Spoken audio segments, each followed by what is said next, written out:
Değerli izleyiciler, Pancomi TV YouTube kanalına hoş gelmişsiniz. Zəhmət olmasa videonu axıracan izləyin və bəyənməyi unutmayın. Dəstəyiniz üçün təşəkkür edirik. Ukrayna enerji çatışmazlığı vəziyyətində Norveçdən 1 milyard avro dəyərində qaz ixal etməyi planlaşdırır. Pancomi TV Unyana istinadən xəbər verir ki, bunu Ukrayna prezidenti Volodymyr Zelenski brifinqdə deyib. O, Rusiyanın qaz anbarlarına və infrastruktura hücumları səbəbindən qaz hasilatının azaldığını xatırladıb və qeyd edib ki, növbəti istilik mövsümü üçün kifayət qədər mavi yanacaq olmaya bilər. Biz bəzi imkanları itirmişik, onlar bərpa olunur. Bununla belə, biz Energetika naziri German Galushenko ilə razılaşdıq ki, qaz təchizatını tam bərpa edə bilməsək, bu kəsiri ödəmək üçün imkanlar axtaracağıq.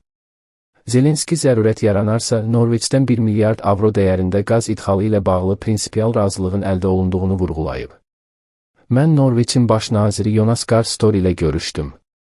Biz əvvəllər Ukrayna üçün vacib olan bir neçə məsələni müzakirə etmişdik. Mən ondan qazla bağlı müsbət siqnal aldım, Zelenski bildirib.